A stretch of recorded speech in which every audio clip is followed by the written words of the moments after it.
এই ওয়ার্ল্ডে যেই আকাশের দিকে তাকায় সে চিরদিনের জন্য ফ্রিজ হয়ে যায়। এক নারী আতঙ্কিত হয়ে দেখে তার চারপাশে সবাই নড়াচড়া বন্ধ করে এক জায়গায় জমে আছে। সে দিশেহারা হয়ে এক পুলিশ কর্মকর্তার কাছে গিয়ে জিজ্ঞেস করে কি ঘটছে, কিন্তু পুলিশ যেন স্বাভাবিকভাবেই আচরণ করে। ঠিক সেই মুহূর্তে যখন সে আকাশের দিকে তাকায় সেও ফ্রিজ হয়ে যায়। নারীটি ভয় পেয়ে দৌড়ে নিজের বাড়িতে ফিরে যায় তার স্বামীর খোঁজ নিতে। সৌভাগ্যবশত সে নিরাপদ ছিল।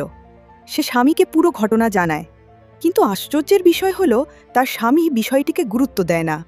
সে তার কথা উপেক্ষা করে বাইরে বেরিয়ে যায়, আর ঠিক যখনই সে আকাশের দিকে তাকায় সেও অন্য সবার মতো সম্পূর্ণভাবে ফ্রিজ হয়ে যায়।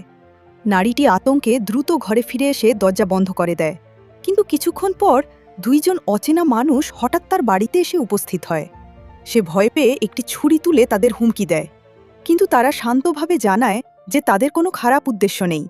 পরের মুহূর্তে তার হাতে থাকা ছুরিটি হঠাৎ করে অদৃশ্য হয়ে যায়। এরপর তাদের একজন টেলিভিশন চালু করে। স্ক্রিনে একটি মেয়ে দেখা যায়।